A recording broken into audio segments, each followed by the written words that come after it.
Assalamualaikum warahmatullahi wabarakatuh. Selamat pagi, salam sejahtera bagi kita semua. Alhamdulillahirabbil alamin. Di pagi yang cerah ini semoga teman-teman tetap semangat ya. Kita semua tetap semangat, tetap dalam keadaan sehat walafiat, tetap dalam lindungan Tuhan karena rupa-rupanya pandemi ini belum berakhir ya. Kalau dulu di awal pandemi itu muncul varian COVID Alpha, kemudian Delta, dan sampai sekarang ini ternyata dengan kasus yang kemarin sempat menurun, tiba-tiba muncul varian Omicron yang ternyata gejalanya cukup mengecoh dan kita tetap harus waspada ya, jangan lupa untuk prokes, menjaga jarak, dan teman-teman yang sudah mendapatkan informasi vaksin segera melakukan vaksin ya. Bagi yang belum sempat vaksin ke-1, kedua, dan ketiga, segera Anda belum terlambat, segera Anda sempatkan untuk vaksin ya, dimulai dari dosis pertama, dosis kedua, dan dosis ketiga. Karena apa? Karena dengan vaksin dari dosis 1, 2, dan 3 ini akan memperkuat imunitas kita ya.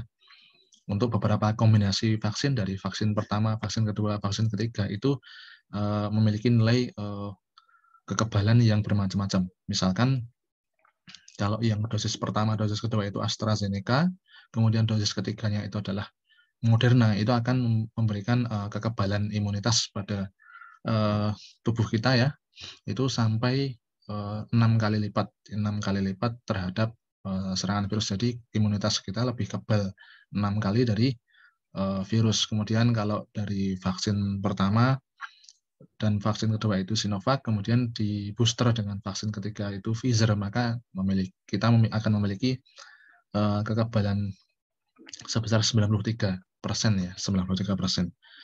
Nah, jadi teman-teman jangan mengesampingkan ya peluang untuk kita menjadi lebih kebal. Maka saya anjurkan ya, ketika pemerintah ini memotivasi kita untuk vaksin, ya segera kita sempatkan untuk bisa vaksin.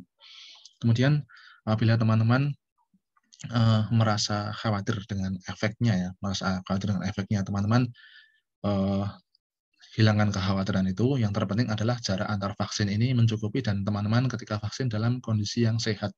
Kemudian setelah vaksin, saya anjurkan teman-teman untuk banyak makan makanan yang bergizi, banyak meminum vitamin yang ya dari buah-buahan, dari sayur-sayuran, itu akan semakin memperkuat kondisi tubuh kita, sehingga proses penyesuaian vaksin terhadap tubuh kita itu akan tidak memberikan efek samping dan akan cepat menyatu ya. Jadi kalau yang di Universitas Pembangunan Nasional Veteran Yogyakarta ini, vaksin boosternya menggunakan Pfizer. Nah, Pfizer ini jenis vaksin yang mirip dengan Moderna ya, itu merupakan vaksin messenger RNA. Vaksin messenger RNA ini memberikan pesan kode genetik sehingga tubuh kita akan memproduksi protein untuk memerangi virus COVID. Sedangkan vaksin di luar Pfizer dan Moderna itu merupakan virus yang dilemahkan, yang dimasukkan ke dalam tubuh kita. Jadi memang ada perbedaannya ya. Kebetulan yang dianjurkan dari Kemenkes sekarang adalah Pfizer ya. Sedangkan khusus untuk nakes, karena nakes ini bersinggungan erat dengan keadaan yang rawan dengan COVID, maka pemerintah menganjurkan Moderna untuk para nakes ya, para medis.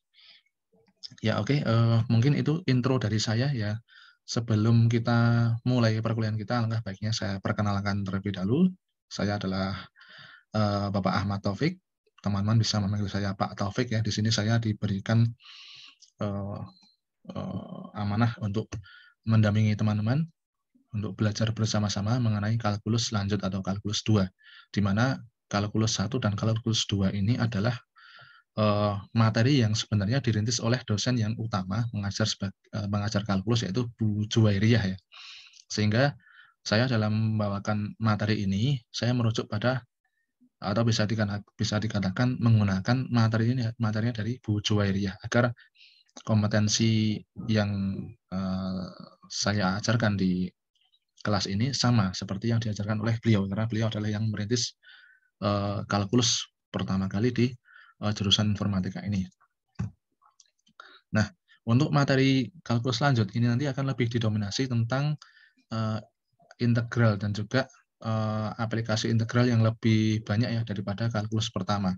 Nah, dengan adanya kalkulus 2 ini bukan berarti kita mengesampingkan materi-materi kalkulus 1 ya, karena di dalam kalkulus 2 yang lebih banyak menggunakan integral dan juga aplikasi integral, tentu kita akan sedikit banyak juga kembali flashback melihat materi-materi yang masih berhubungan untuk mendukung integral ya, seperti anti turunan, kemudian turunan ya, kemudian turunan siklometri, turunan logaritmik yang itu ada di dalam kalkulus 1. Itu mungkin kita perlu akan membuka kembali materi kalkulus 1 tentang itu tadi ya, yang bisa digunakan untuk membantu kita dalam mengerjakan integral di kalkulus selanjutnya.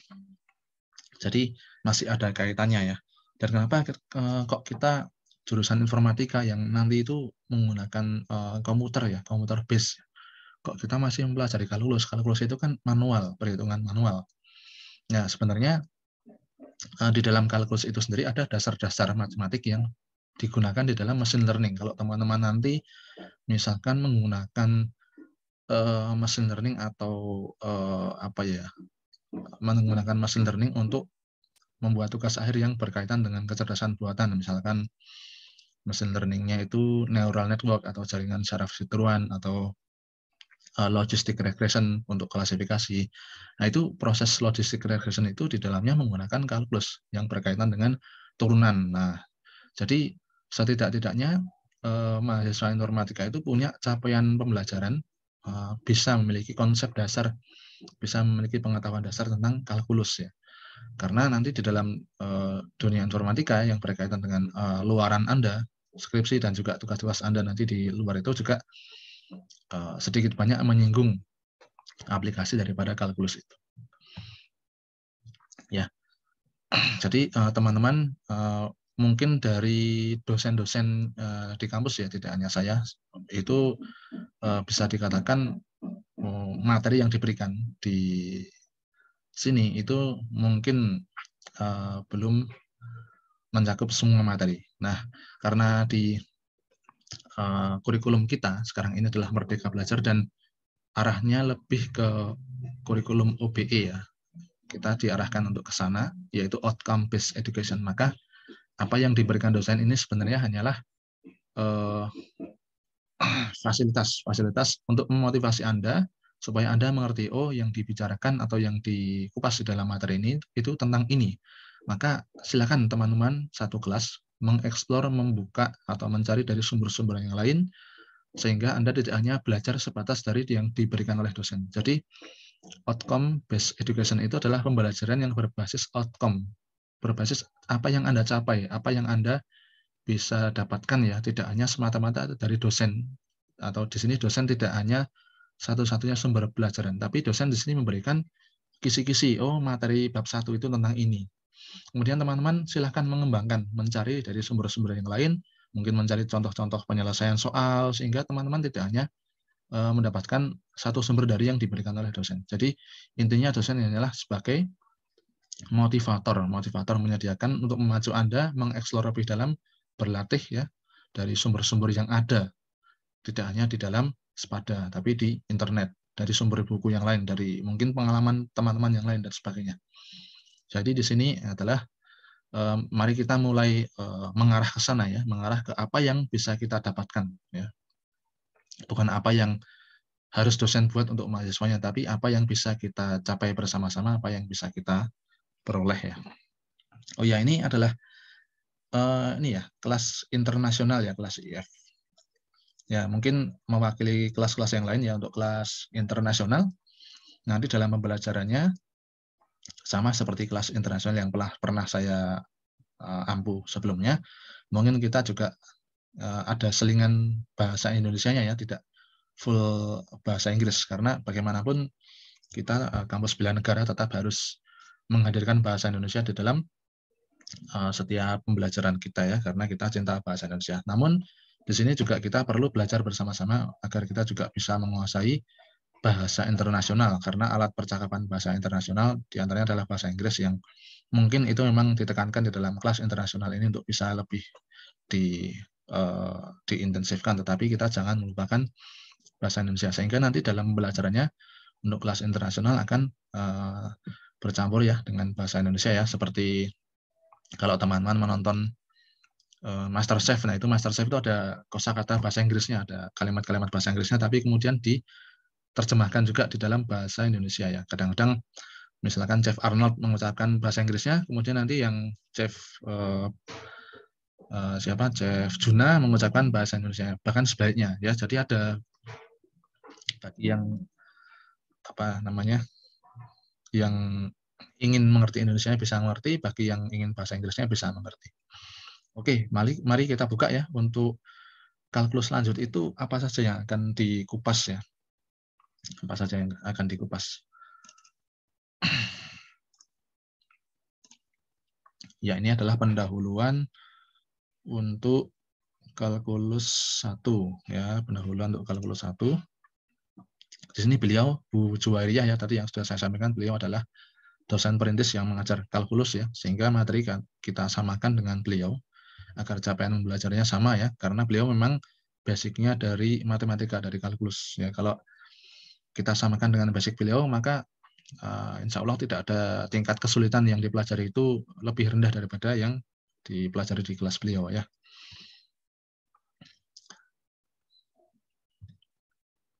Kalkulus lanjut ini semester genap ya teman-teman ya. Kita mulai di bulan Januari semester genap, 2 SKS, kemudian apa yang dipelajari di kalkulus lanjut ini, integral tak tentu ya, integral tertentu, kemudian integral Riemann, dan penggunaan integral Riemann ini adalah integral yang menggunakan standarnya Riemann ya, mungkin dengan pola penjumlahan tertentu ya. Kemudian integral tak tentu itu ada bentuk-bentuk integral yang khusus yang harus kita memang kita jeli menghafalkannya. Kemudian integral tertentu ini sudah jelas kalau kita menggunakan integral seperti yang kita pelajari di SMA ya. Misalkan x kuadrat diintegralkan itu 1/2 plus 1 kali x pangkat 2 plus 1. Berarti 1/3 kali x pangkat 3 ya, itu integral tertentu. Kemudian integral tertentu itu adalah integral yang ada intervalnya ya. Setelah diintegralkan 1/3 kali x kubik itu untuk menghitung x dari interval berapa sampai ke berapa. Dan seterusnya ya. Kemudian penggunaan integral ini untuk menghitung luas, menghitung volume dan sebagainya.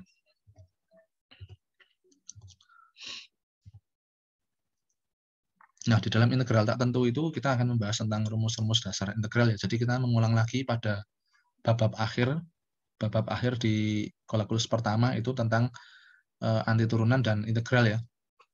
Karena integral ini tidak bisa kita pisahkan dari turunan. Kita juga dalam membahas integral itu perlu mengingat-ingat turunan. Kalau kita tahu turunannya, maka kita akan tahu integralnya ya. Kalau misalkan kita tahu integral ini itu merupakan hasil dari anti turunan ini, maka kita akan mudah mencari turunannya ya. Jadi turunan tidak bisa kita lupakan ya, karena turunan itu adalah lawan dari integral dan memiliki bentuk-bentuk tertentu yang harus kita pahami. Jadi pada bab akhir di kalkulus 1 itu masih berkaitan erat dengan kalkulus lanjut ini ya.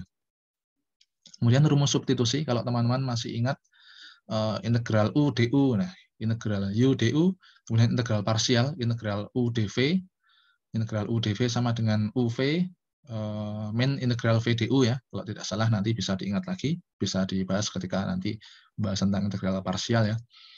Jadi mengapa ada integral seperti ini? Karena integral substitusi dan integral parsial ini biasanya karena ada variabel yang berbeda macam ya. Misalkan di dalam persamaan itu ada variabel X, ada variabel Y, itu nanti menggunakan integral parsial. Kemudian kalau ada yang perhitungannya kompleks, itu menggunakan integral substitusi ya, supaya lebih memudahkan menemukan bentuk integralnya, lalu bentuk integral itu digunakan untuk menghitung dari interval berapa sampai interval berapa. Kemudian integral fungsi trigonometri. Ini ada juga ya di dalam kalkulus 1 ya. Trigonometri itu adalah hukum-hukum segitiga ya, sin, kosinus, tangen, kemudian ada pengembangannya kotangen, kemudian sekan dan sebagainya.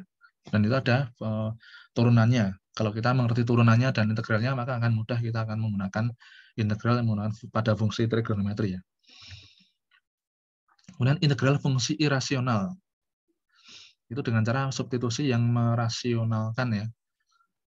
Di antaranya substitusi fungsi aljabar, kemudian substitusi trigonometri ya.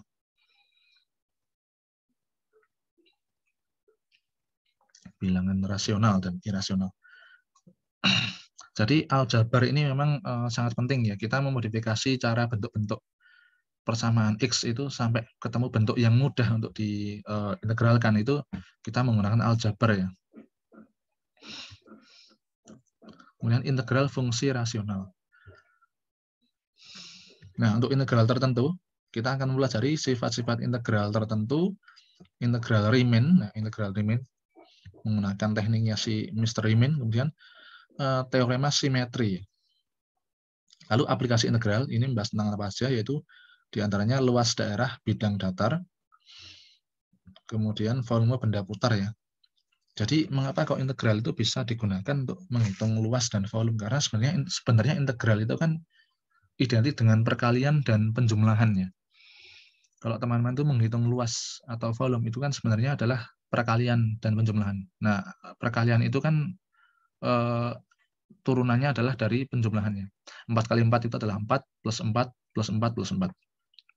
Ya, jadi turunan dari perkalian itu kan penjumlahan.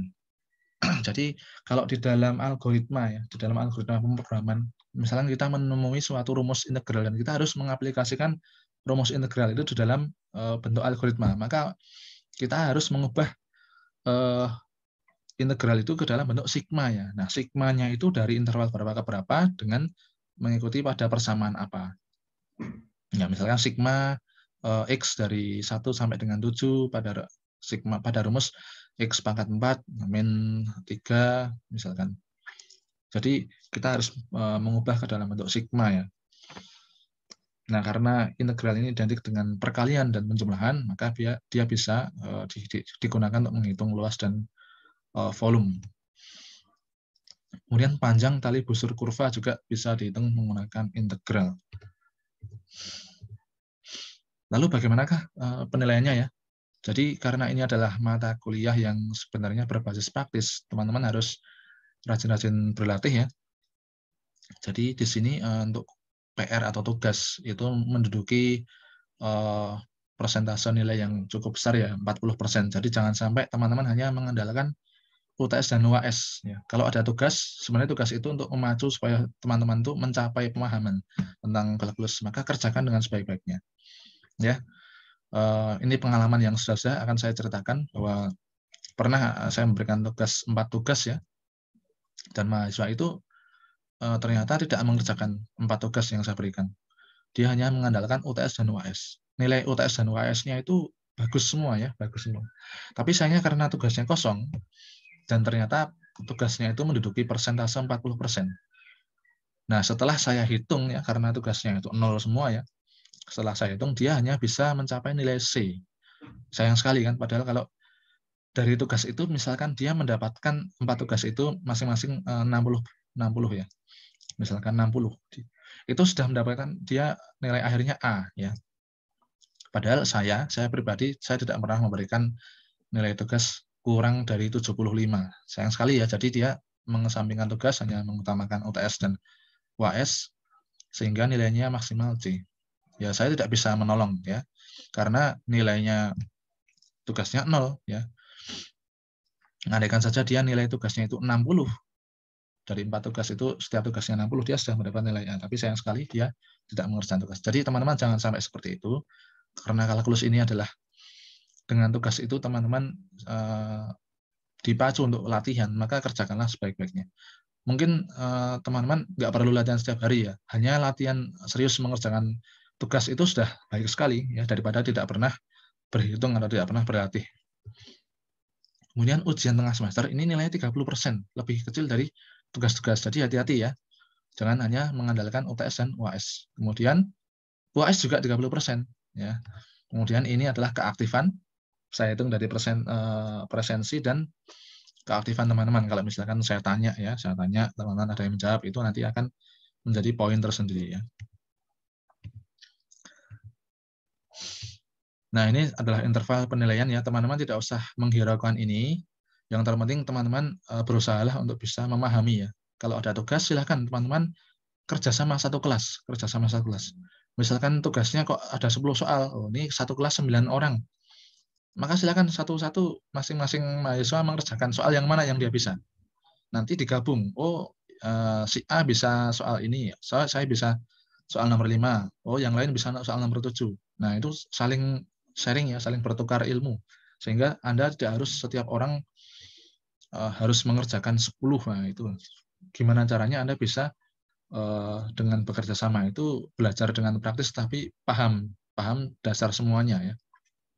Pemahamannya banyak tapi yang dikerjakan sedikit ya. Jadi itu ya seperti prinsip ekonomi ya. Waktu yang dibutuhkan sedikit tapi bisa memahami banyak materi. Seperti itu ya. Gunakan kerjasama dari teman-teman sekelas Anda ya. Tapi kalau ujian ya jangan kerjasama. Yang ini yang saya maksudkan adalah ketika mengerjakan tugas.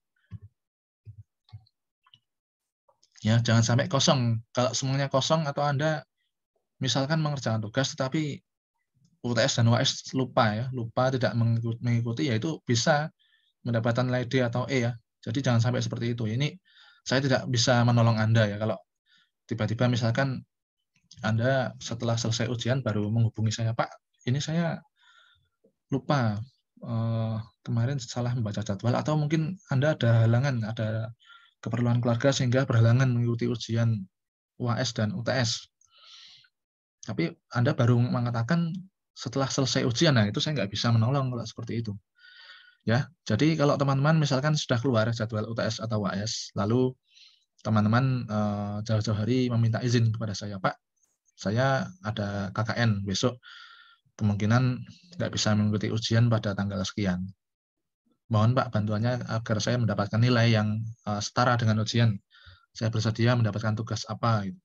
Boleh seperti itu. Tapi kalau ketika selesai ujian, sampai selesai ujian Anda nggak ngasih kabar, tiba-tiba Anda datang, Anda WA saya atau menghubungi saya, Pak, saya kemarin nggak bisa ikut ujian karena ini, saya mohon, nggak bisa seperti itu ya.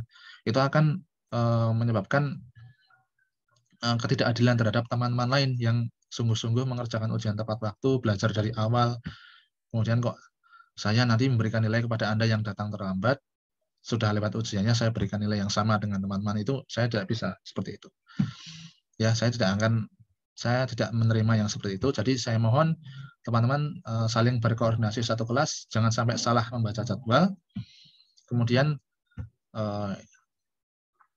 kerjakan ujian. Apabila berhalangan, ya Anda jauh-jauh hari dari jadwal yang keluar itu segera bilang kepada saya izin, saya mohon tugas untuk mengganti nilai ujian dan sebagainya. Itu sebelum ujian itu bisa saya pertimbangkan ya. Jadi seperti itu. Nah, referensinya ini adalah salah satunya menggunakan bukunya Purcell, Farbeck Kalkulus Jilid 1 ya. Kalau di toko-toko buku itu ada Skaum Kalkulus, ada Kalkulus 1, 2, 3 itu ada di situ ya. Kalau Skaum itu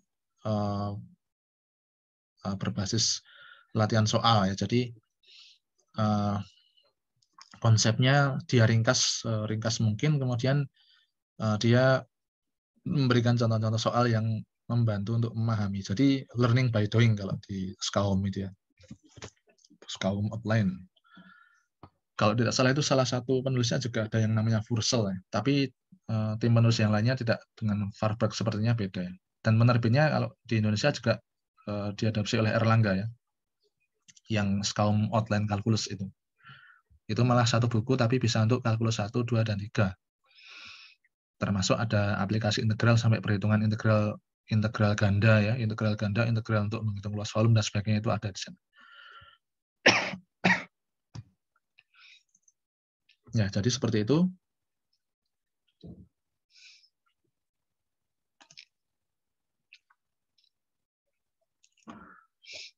Nah, untuk membantu pemahaman kita, saya mohon maaf ya teman-teman agak sulit artikulasinya karena sedang sariawan. Coba kita melihat ke materi pertemuan kedua tentang integral tak tentu ya.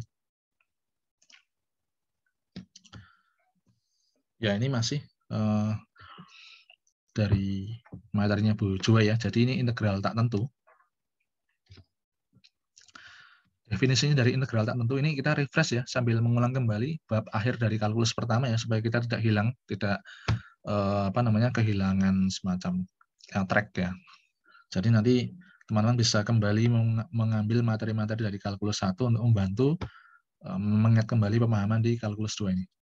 Ya, jadi integral tak tentu itu jika f kecil dengan variabel x ya atau fungsi f kecil dengan variabel x adalah turunan dari fx ya, fx yang variabel fungsi f besar dengan variabelnya x juga, maka integral dari fx terhadap x itu menjadi ini ya, fx. Jadi kalau fx itu punya turunan berupa f kecil x, maka f kecil x itu kalau diintegralkan terhadap dx, dia akan menjadi f besar, nah ya, f besar x plus c. Maksudnya apa? Fungsi dengan variabel x ya.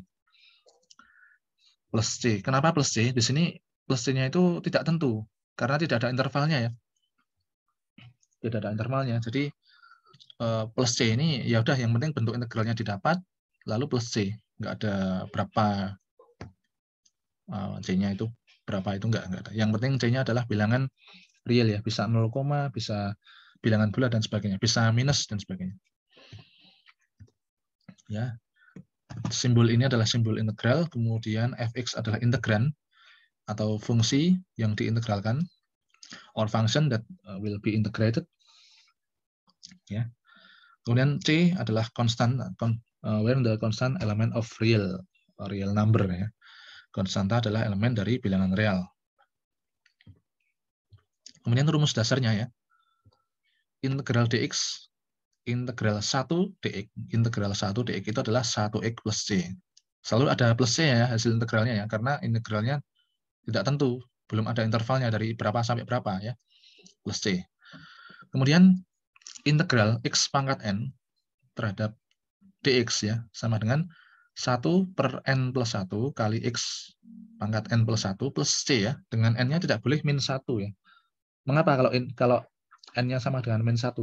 Nah, itu berarti nanti integral seper x. Nah, integral seper x itu beda lagi. Nanti bentuknya pakai ln atau e-log ya, logaritma natural. Nah, di sini n nggak boleh minus 1. N tidak boleh minus 1.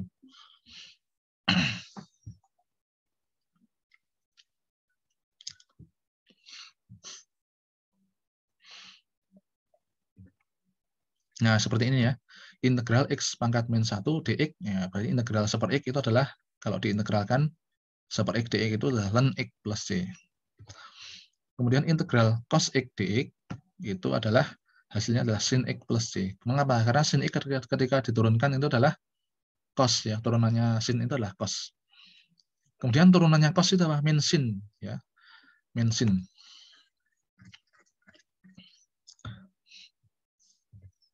Nah, jadi integral sin x, nah, karena turunannya dari cos itu adalah min sin, maka ketika sin x itu diintegralkan, maka min cos ya. Minus itu kan sebenarnya pengali atau konstanta. Min 1 itu kan konstanta, itu bisa dikeluarkan. Kemudian hasilnya apa di sini? Hasilnya adalah cos x kali min ya, kali min 1.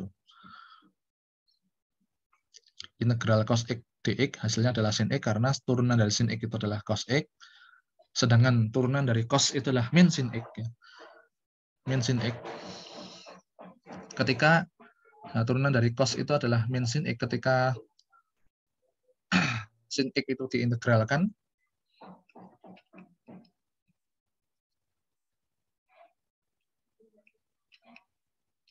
maka dia menjadi cos ya.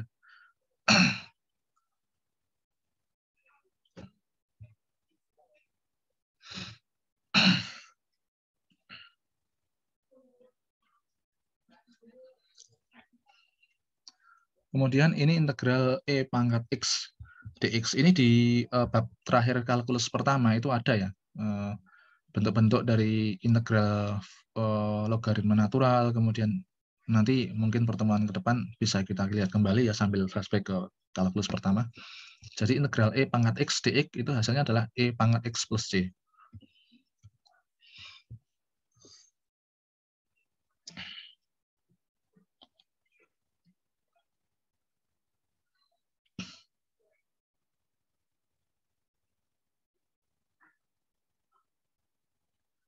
Ya, ini integral cos X dx itu sin X, karena turunan dari sin X adalah cos X.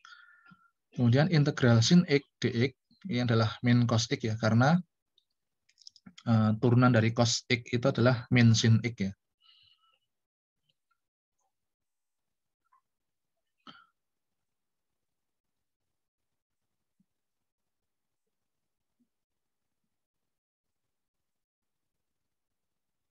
Turunan dari cos X itu adalah min sin X, berarti kalau integral min sin X itu adalah min integral sin X.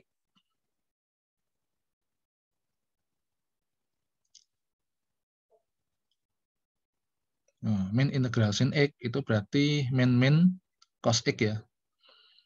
Ya, seperti itu. Min integral sin X itu berarti min cos X. Kalau ini diminkan, maka jadinya cos X. Kalau integral sin X aja berarti min cos X ya. Begitu ya. Nah, seperti ini sifat aturan integral.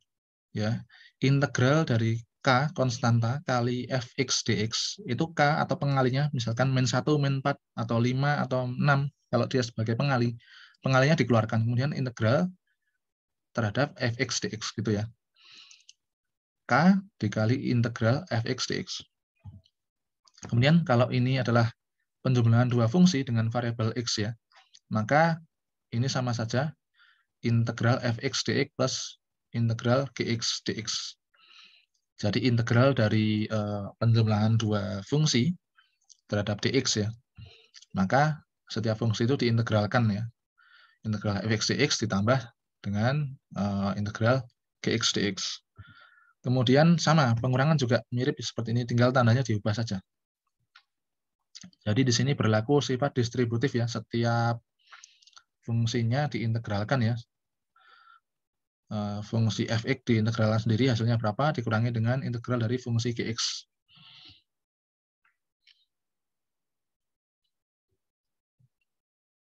Nah, ini adalah contoh soalnya. Jadi Bu Juwai sudah membuat salah satu coret-coretannya ya. Integral dari 5 x kuadrat dx 5 ini pengali. 5 kita keluarkan, kemudian integral x kuadrat dx. Tinggal kita gunakan rumus tadi. Kalau x pangkat n berarti 1/n plus 1 kali x pangkat n plus 1 plus c ya. Di sini plus c karena tidak ada intervalnya ya, tidak tentu. Berarti di sini 5 kali 1/3 x pangkat 3 ya. Kemudian ini integral 6 sin x ditambah 2 cos x min 5 per x dx ya. 6 sin x ini berarti 6 kali integral sin x ya. Integral sin x tadi min cos x kan. Berarti 6 kali min cos x. Ini hasilnya ini ya. Oke, ini kita pecah-pecah dulu ya. Integral 6 sin x berarti 6 kali integral sin x dx ditambah 2 dikali integral cos x dx dikurangi 5 dikali integral 5 kali integral 1/x dx ya. 5 kali integral 1/x dx. Nah, ini tinggal kita ubah saja bentuknya. Tadi integral sin x itu adalah min cos x, berarti min 6 kali cos x hasilnya. Kemudian integral dari cos x tadi adalah sin x, berarti 2 dikali sin x ya. Kemudian ini min 5 kali integral 1/x. Integral 1/x itu adalah ln x, berarti min 5 ln x. Seperti itu ya. Kemudian ini, nah ini harus kita ubah ke dalam fungsi yang tidak ada perkaliannya ya. Jadi ini harus kita kalikan 4x dikali x kuadrat ditambah 4x kali 1, kemudian min 3x kuadrat ditambah min 3 kali 1 ya. Hasilnya seperti ini, barulah kita integralkan ya. Ini kalau diintegralkan kan 4 dikali 1/3 plus 1 kali x pangkat 3 plus 1 ya. Kemudian ini kalau diintegralkan berarti 4 dikali 1/1 plus 1 karena x-nya pangkat 1. 1/1 plus 1 dikali x pangkat 1 plus 1 ya. 4 kali 1/2 kali x pangkat 2. Kemudian di sini ya 3 dikali sepertiga kali X pangkat 3 ya. Kemudian min 3 dx kalau diintegralkan min 3x ya. Jadi seperti itu. Bentuk seperti ini mirip seperti bentuk distributif tadi ya. Masing-masing integrannya itu diintegralkan sendiri-sendiri. Yang terpenting adalah kita harus mengubah bentuk yang seperti ini menjadi bentuk yang fungsinya berdiri sendiri-sendiri ya. Kemudian ini ya, integral dari 3x pangkat 5 ditambah 4x kuadrat min 2x per akar x. Ini kan semuanya per akar x. Maka kita sendiri-sendiri kan ya, supaya fungsinya berdiri sendiri-sendiri. Jadi menjadi seperti ini. Nah, akar x itu adalah x pangkat setengah ya. X pangkat setengah itu kalau naik ke atas berarti x pangkat min setengah. Kalau naik ke atas dari penyebut menjadi pembilang, x pangkat setengah itu jadi x pangkat min setengah ya.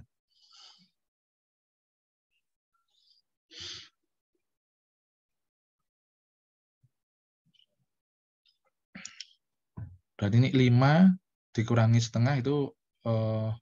4,5 itu kan 9/2. Kemudian x pangkat 2 dikali dengan x pangkat min setengah. Berarti 2 dikurangi setengah. 1,5 ya. 4 kali x pangkat 3/2 ya, betul.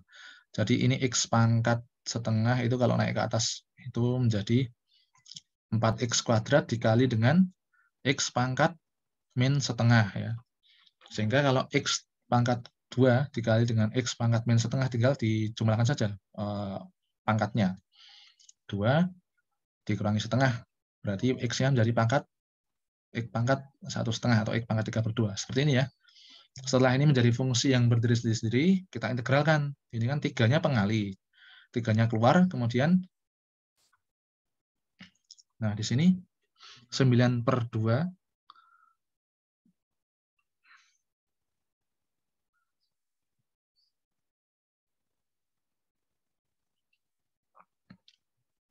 ya, jadi 3 dikali 1/9/2 ditambah 2/2 ya. Dikali dengan 9/2 tambah 1 atau tambah 2/2. Ini kan 9 plus 2/2 itu 11/2 ya. Jadi seperti itu. Kemudian ini 4, ini 1/3/2 ditambah 1 dikali x pangkat 3/2 tambah 2/2, x pangkat 5/2 ya. Dan seterusnya sama ya, seperti ini ya.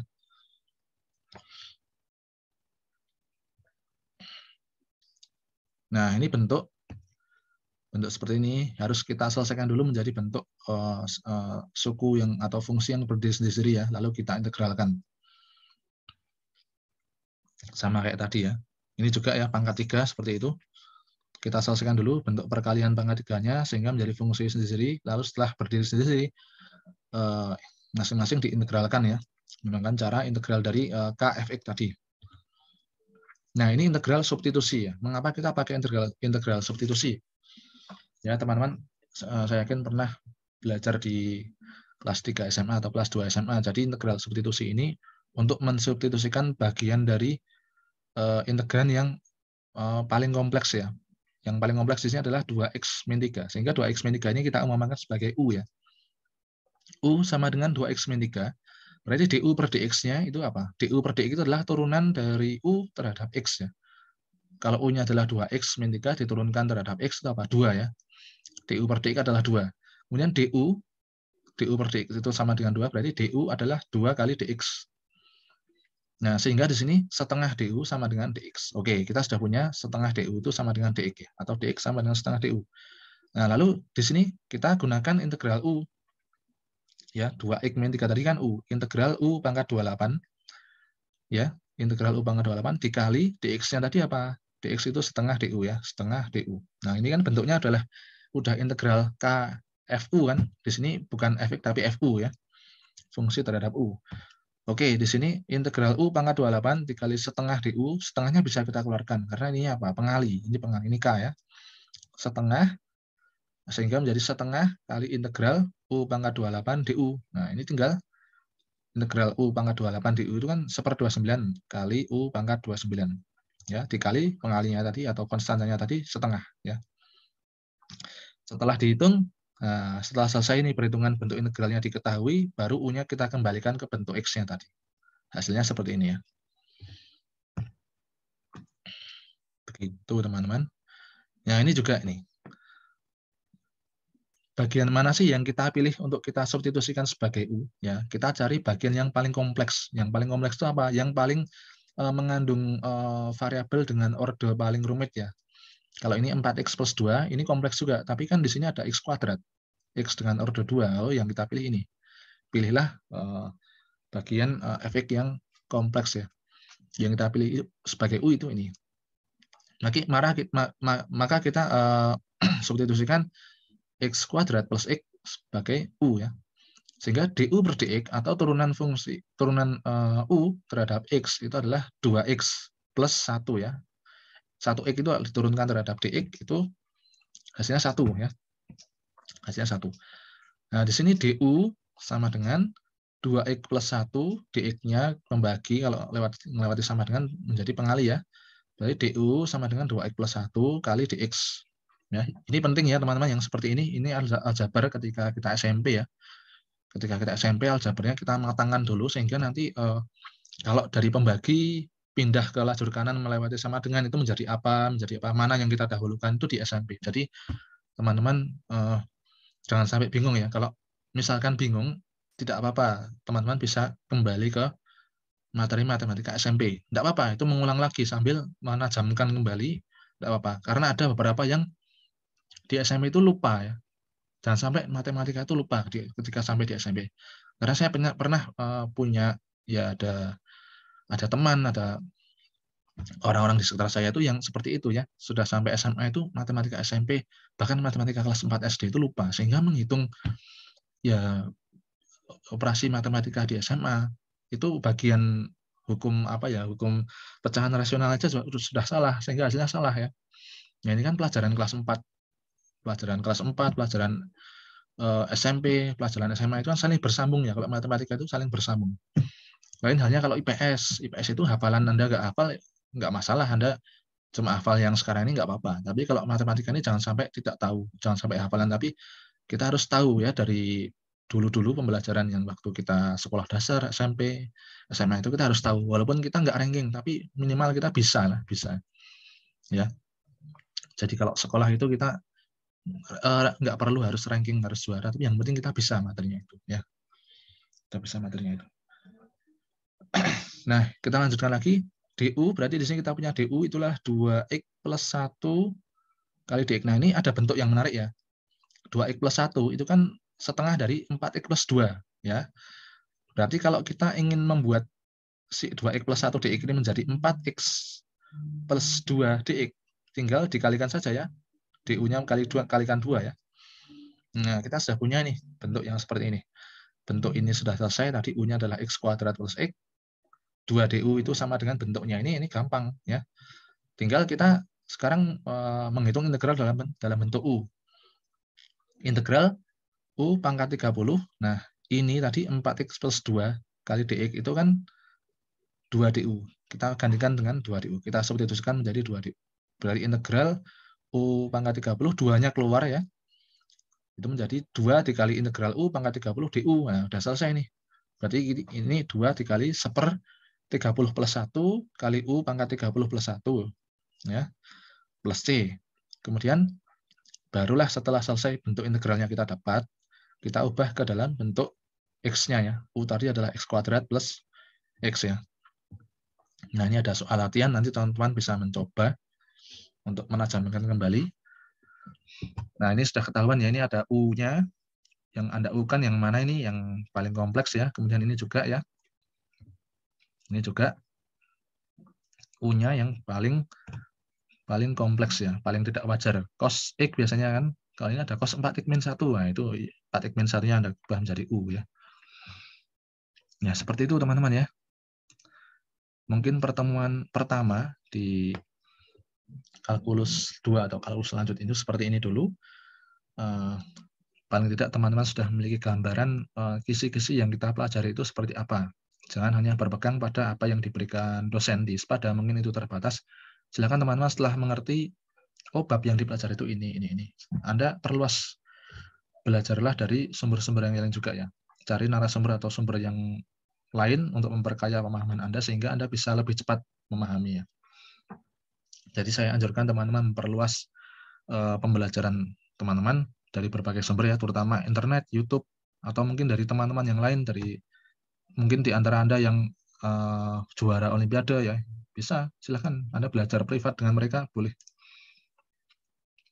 Misalkan Anda seminggu Anda kalkulus, misalnya belajar kalkulus, oh sudah selesai materi integral lanjut semuanya, sudah selesai, nggak apa-apa ya,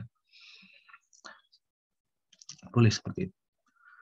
Baik teman-teman, mungkin itu yang bisa saya sampaikan. Di sini saya motivasi.